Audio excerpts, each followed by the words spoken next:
My name is Remi, Beysa now, born Raymond Gazzar. I was born in Egypt, Cairo, Egypt, and I do have beautiful memories as a child growing up in Egypt.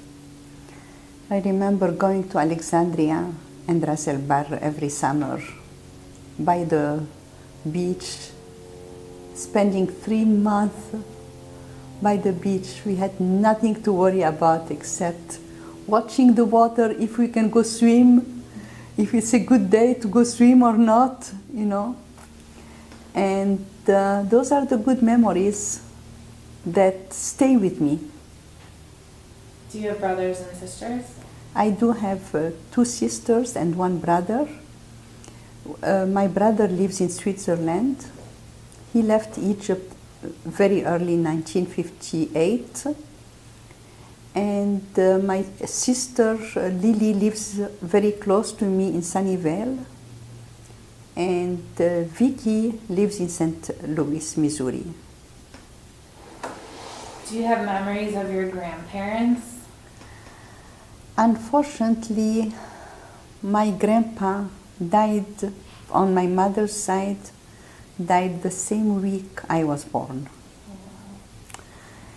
My grandma left Egypt. She was deported from Egypt after the 1956 war. And so she left Egypt. And since I was born in 1947, I was only 9 years old. So what was your mother's name? Menashe, Sarah Menashe. So can you say my mother's name was Sarah Menashe? That's what I mean. It's easy to forget. Yes, yes. Am I being recorded right now? Yeah. It's okay though, because everything can be edited. Okay. My mother's maiden name was Sarah Menashe, and she married my father, Jacob El Gazzar, or Gazzar. So what did she do? What did your mother do? My mom was a homemaker. And your father? My father was a jeweler. But my mom, not only was she a homemaker, she was a true nutritionist. Now we look at diet, we look at sugar, not too much salt, not too much sugar, not too much this. Her meals were, I look at her meals, perfect. I mean, the perfect diet. Yeah. So where did your family live in Cairo? Can you describe the neighborhood that you guys lived in? Yes. We lived in a street called Shara al-Abbasiyya. My father owned a big building, 8-story building, 32 apartments. It was owned by my father and another man, associate. And it was a beautiful neighborhood, very close to the synagogue in Abbasiyya. And that's it. What languages did you speak? We spoke Arabic and French. What did you speak at home? At home, both. Okay. Was your neighborhood mostly Jewish? Yes. My neighborhood was mostly Jewish. You could say my neighborhood was mostly Yes, my neighborhood was mostly Jewish. Okay. And what kind of school did you go to? What kind of School, I'm sorry, when school? you were a child. I went to French schools. First the lycée français. Couple of, I would say, nursery and elementary, 2 years in the elementary school. Then I moved to the the Lesser Franciscan. It was a school with nuns, and we had to wear tie and skirt, and the skirt had to be ironed every day with pleats. We had to make sure that the tie is neatly done. Then for my junior high school, I went to the American College for Girls. Again, it's a school, American school, where the education was in English. The Lycée Français and the Lesser Franciscan the education was all in French. Then after finishing high school, I was admitted at the American University in Cairo.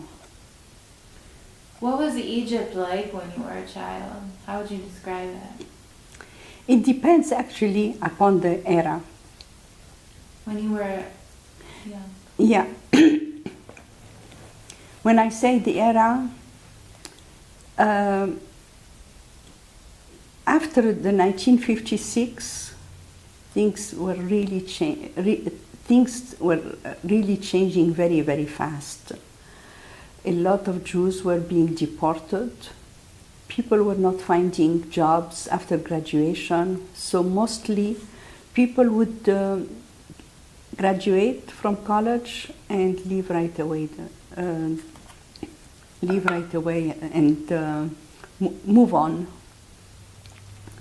So as I was growing up in Egypt, I would have a friend, then the next year I know that she will be gone. She will be moving to the States or to Israel.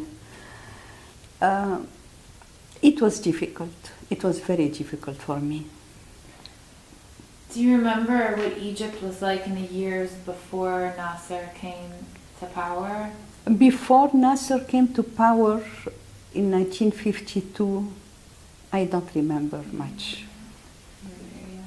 I was only 5 years old, you know. Yeah. So were your friends all Jewish? Most of my friends were Jewish, but I also had a lot of Christian friends and some Muslim friends. How did you and your family celebrate Shabbat? That was very special. Celebrating Shabbat was really very, very special. On Friday, we had no school. So we would come home, shower, prepare the house for Shabbat, clean up the house, change the sheets, wear clean clothes, new clothes, you know. And on Friday, at around sunset, we would go to the synagogue for a Leil Shabbat prayer, and then come home to find a nice meal of chicken soup, stuffed chicken. My mom would make reshta, which means homemade pasta that we put inside the soup, the chicken soup, and it is just out of this world. What about Saturday? Saturday, we used to go to the synagogue on Saturday morning and come home. The synagogue started very, very early in the morning, around 6:30, 7 o'clock. By 9:30, the service would be over. We would come home to have breakfast together as a family with fava beans, tahini, pita bread, cheese, feta cheese, Greek cheese. It was a lot of family gatherings. Was your neighborhood mostly Jewish? Not really mostly Jewish, but a lot of Jews. I was not living in the Jewish quarter.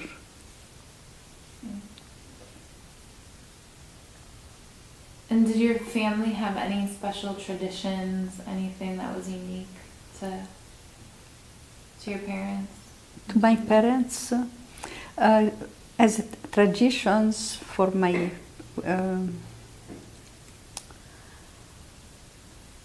I cannot really remember as anything unique for my parents. Yeah. Did you guys belong to any Jewish organizations?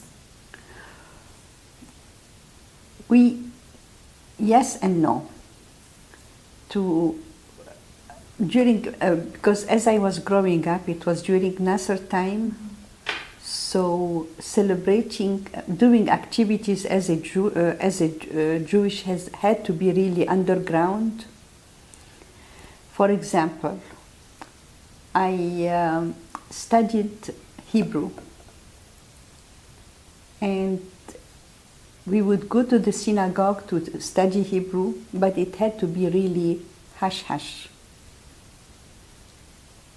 We could not have big celebrations, Jewish celebrations, activity. We could not have really big activities. Okay. How did your family feel?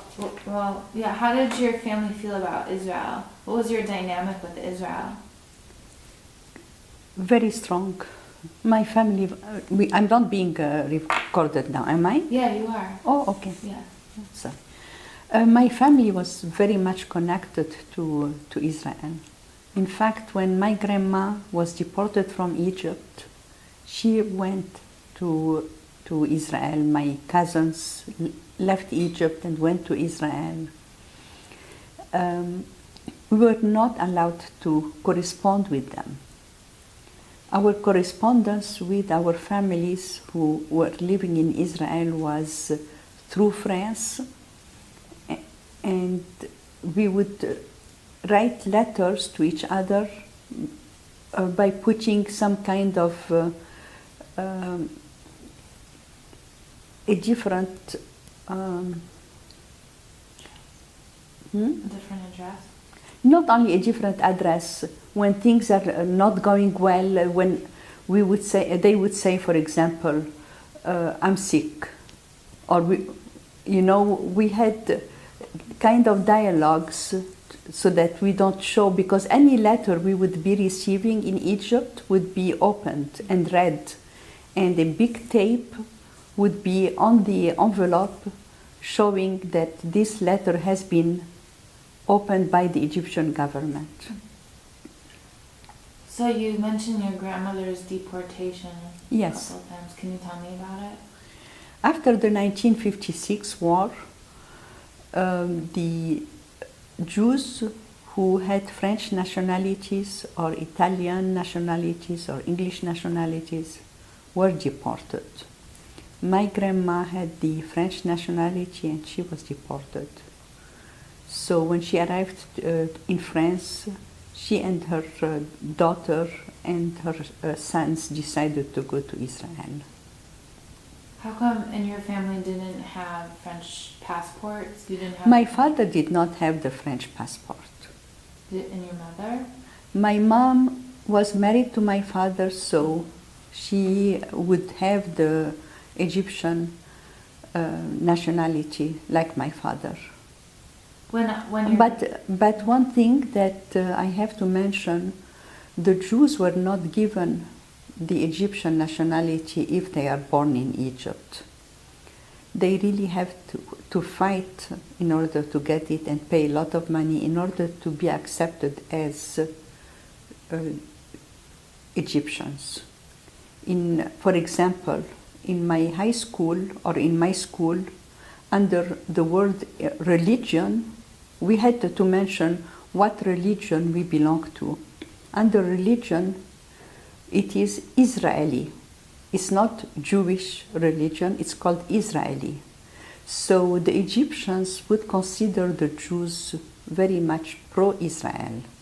That's why when the 1967 war broke out, the Jews in Egypt were considered traitors, and that's why they were put in prison, and they were really humiliated. So did you have any kind of nationality?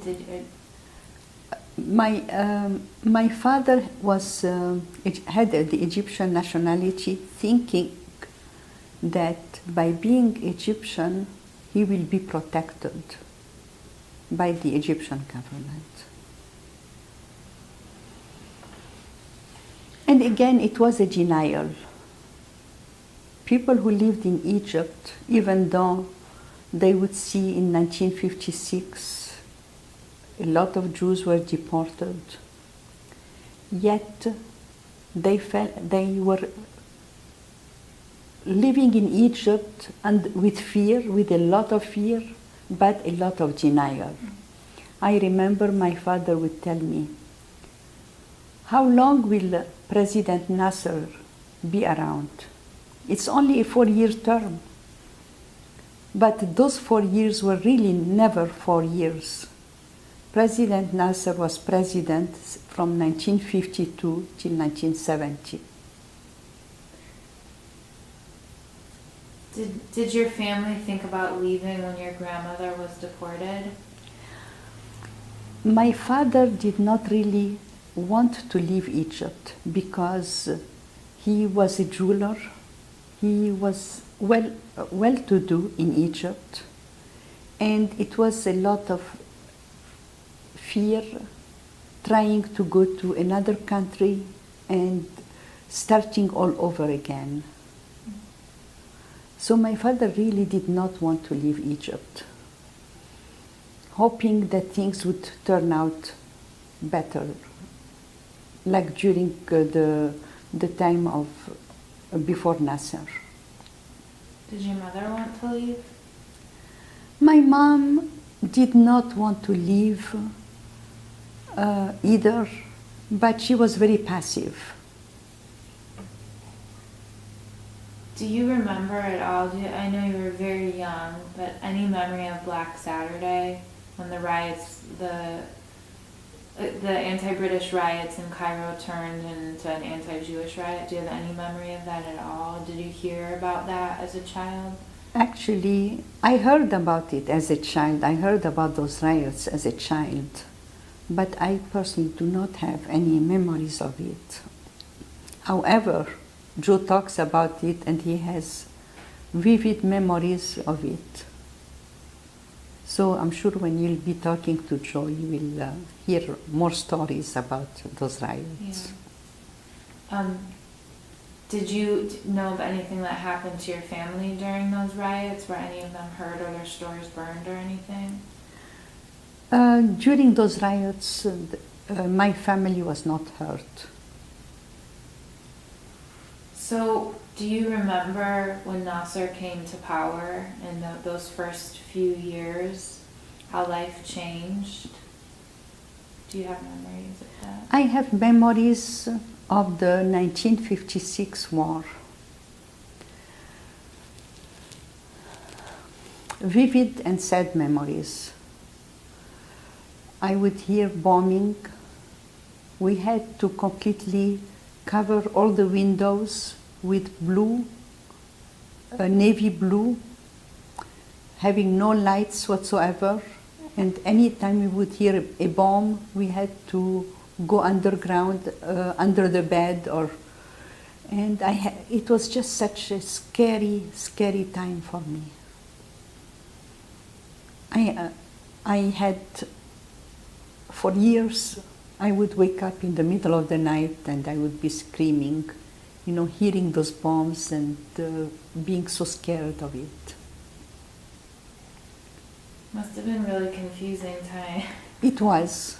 Yes, it was confusing, yeah, and very difficult for a child who's 9 years old. And when the war of 1956 broke out, it was right before my birthday.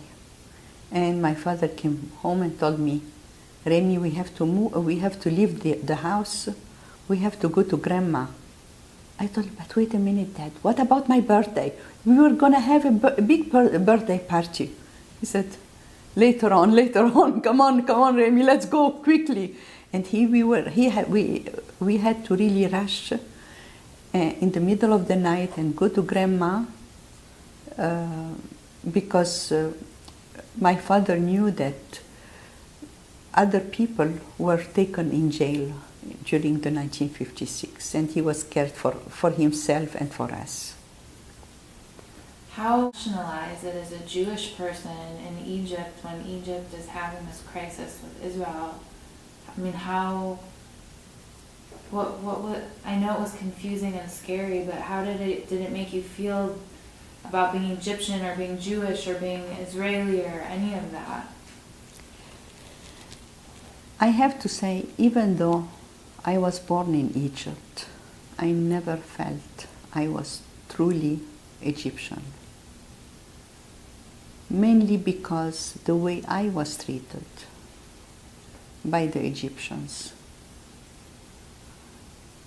I remember having a very, very good friend of mine in 1967, after the 1967 war. She was the daughter of an ambassador, and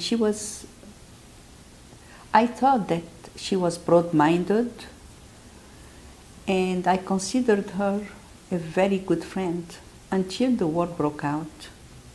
And I would call her on the phone, no answer, no answer. When I went to school, I went to her, I told her, Magda, how come you never called me back?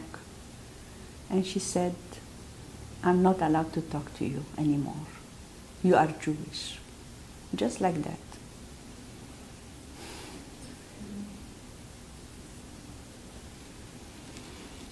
So can you tell me about the 1967 war? I know it's a big jump between 1956 and 1967, but...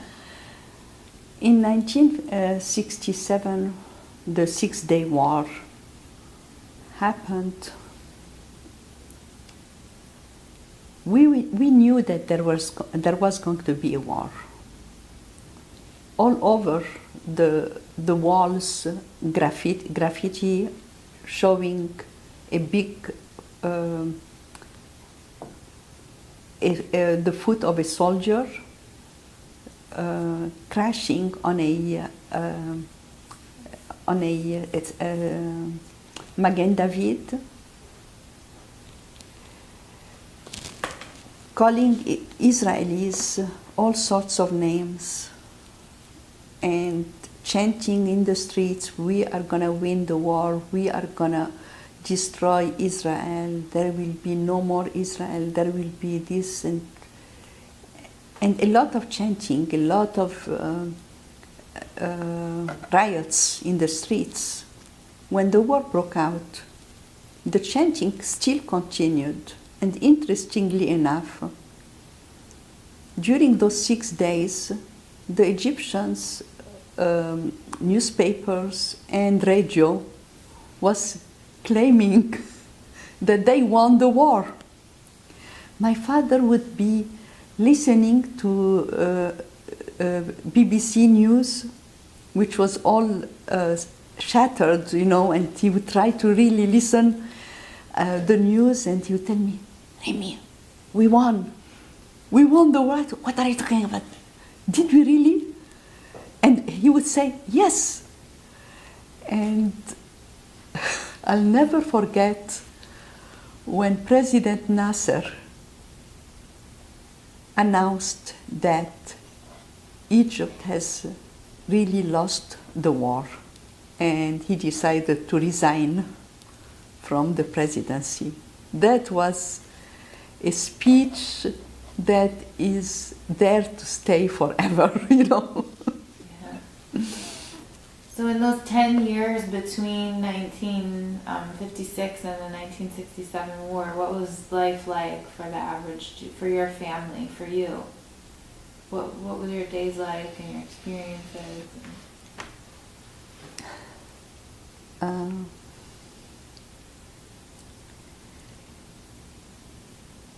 A lot of adjustment, losing one friend after the other.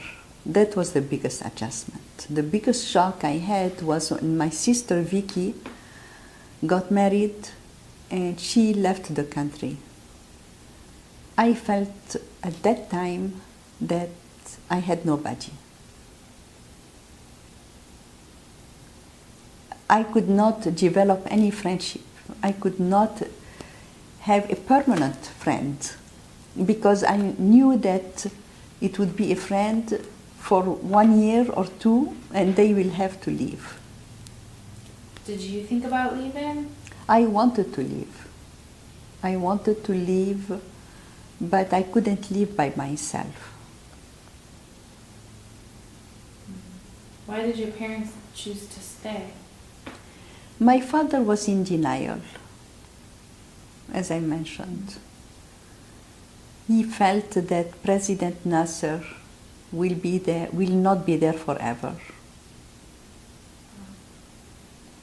Like during the time of in Germany, why did the Jews stay in Germany? Same thing. People can decide to be in denial and forget about the danger. So do you want to tell me about the story of Joe and that whole story, because it's amazing? It's still like the one story that sticks, or one of the stories that stick. When we got married, you mean? Yeah, how we got married, yeah.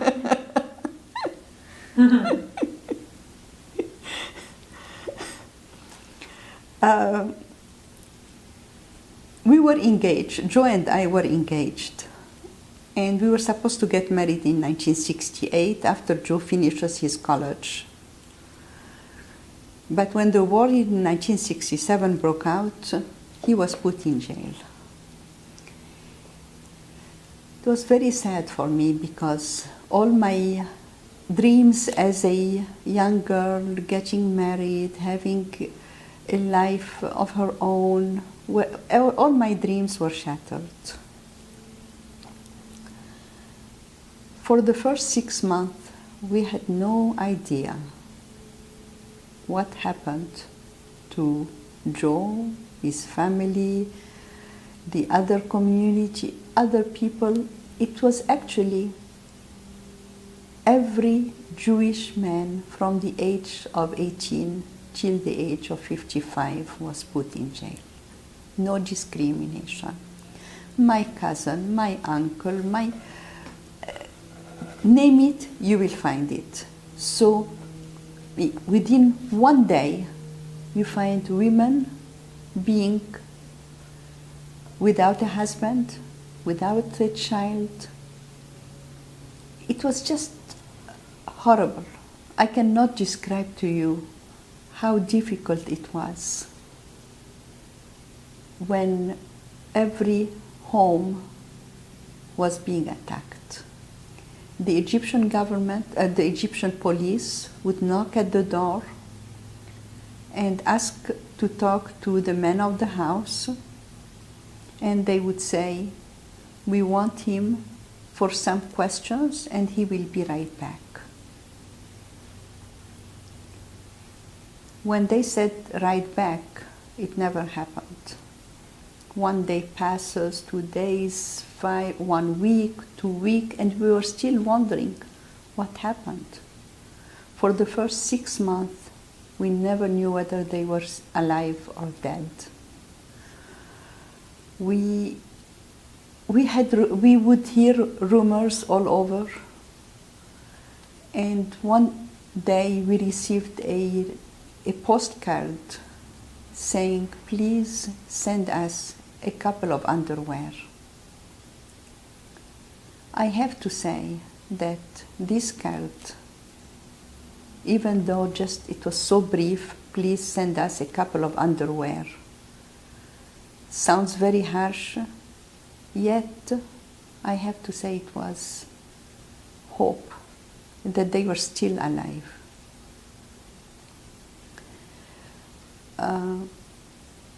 For the first 3 years, for 3 years, we were not allowed to see each other except behind bars. we would be traveling for 2.5 hours each way to see each other for just 2 or 3 minutes. And as time progressed, we were allowed to see each other for 5 minutes or 10 minutes. I actually had lost almost any hope that he will ever be released. It was a time where it was a very depressing time for me. Very depressing time for me. I still had some hope. I'll never forget when my father came to me one day and told me, "Remi, I have the best news for you." I told him, "Enough, Daddy. Stop right here. I don't want to be given any false hope." And he told me, "But this time it's true." So that same night, I was just dreaming and hoping that what my father was telling me was really true. I went the next morning to the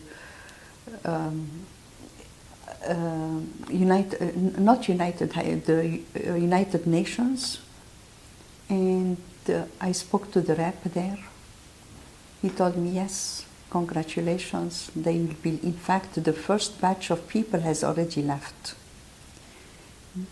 And the next is coming, they will be leaving in batches, 5, 6 people at a time." So when I found that out, guess what I did?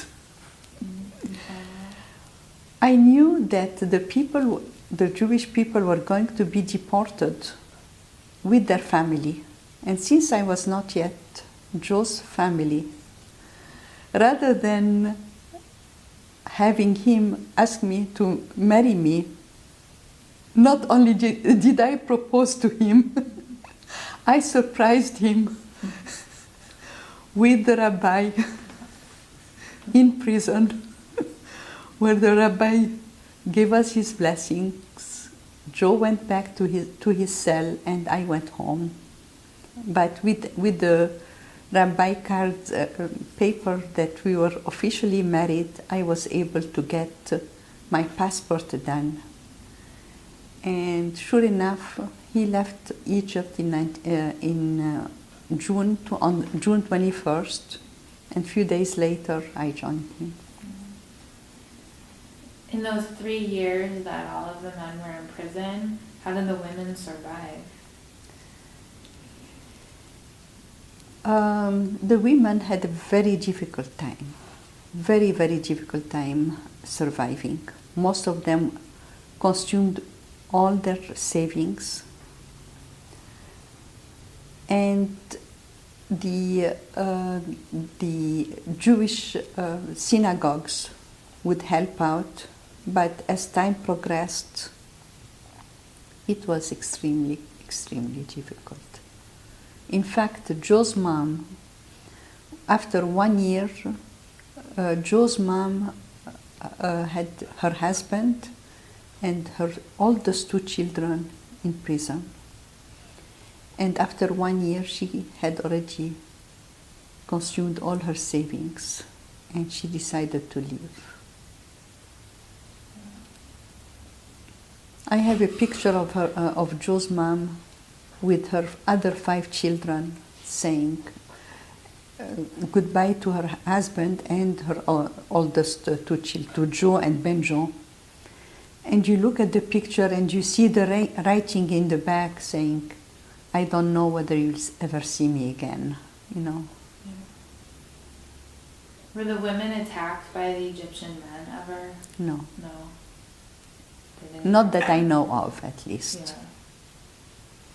Was there help from the outside? Did you feel like anyone from the outside knew what was happening? I mean, the United Nations rep knew. That's all. But I remember one day I talked to a police, not like a big, a very high-ranking police officer, and he specifically told me, the people who are left in Egypt in prison are Egyptians. No one can really interfere. And these people are here to stay. That's what he told me. Wow. Why didn't you leave? I couldn't leave. After the 1968, after my mother-in-law left, 1 month later they stopped the immigration of all the Jews. So you were prisoners? Yes. Really prisoners? That's why when in 1970, when I knew that Joe was going to be released, and the only way for me was to leave Egypt was if I were to be his wife. And besides, we were already engaged, and it was very, very clear in my mind that we'll be getting married. And yeah. So when you left, your family left, when did your parents leave? Unfortunately, my father got cancer, and he died in Egypt. After finishing the memorial, the 1-year memorial, my mom came over to the States, but she again, within 2 years, she had a brain tumor and she passed away. So I lost both of my father and my mom within 3 years. What was left behind? Like you said, your father owned a building and that he was well-to-do. What was taken from them by the Egyptians?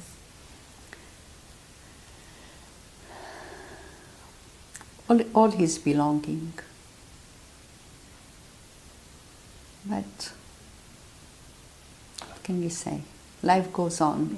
Yeah. Did you leave things behind?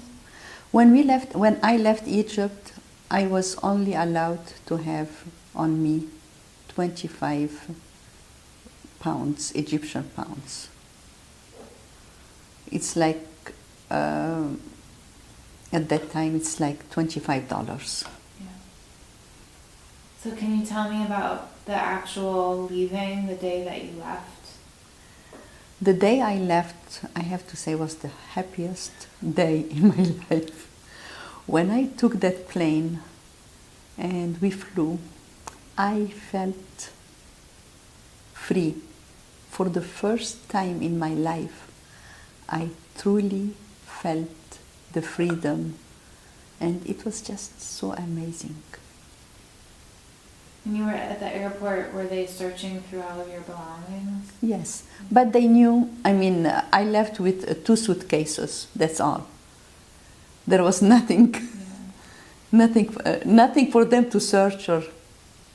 And Joe left 3 days before you, and then yes. You followed. And then you were reunited in Paris, the most romantic city in the world. It's amazing. So when you got to Paris, what was life like those 6 months? Because I was fluent in French. I worked at the Côte in France, in Paris. And Joe also worked when he was in France. So in addition to being helped by the United Higher Service and the Côte, we were also working. Mm-hmm. So life in France was beautiful. So why? Because we came to the United States because Joe's mom had some family in here, and she decided to come to the States instead of going to Israel, because she knew very well that if she would go to Israel, it would be death to her husband and sons. It would be very obvious that she is pro-Israeli. How did you adjust to being here in the United States? Since this is my country, the first thing I did after After 5 years of being here, I applied for my citizenship, got my US citizenship, and this is my country. Do you feel any connection to Egypt at all anymore? I have no connection to Egypt, unfortunately. I do not feel that this is my country, even though I do have beautiful memories. I cannot break the past, but I can move on, move forward. And that's what I'm doing.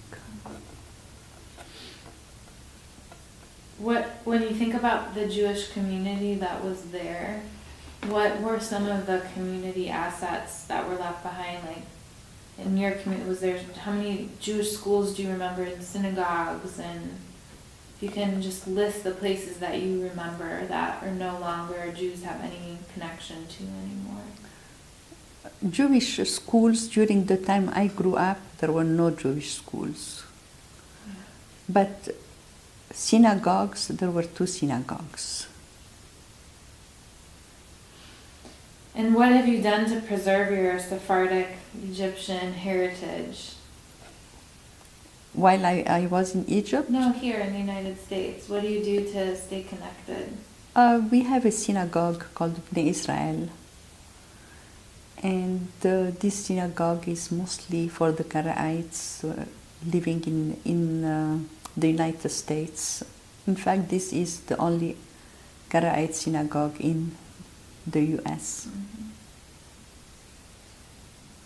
So I'm sure you have a million stories. I mean, you lived in Egypt when things were really bad. Is there anything else? Is there any story that you want to share that needs to be documented? Anything that you know that I don't know that you want to tell? I think I spoke. You did it all? I think I did it all. Okay. Yeah. Okay. Thank you. Yeah, you're Thank welcome. you, Sarah. Thank you. Here, let me unclip you.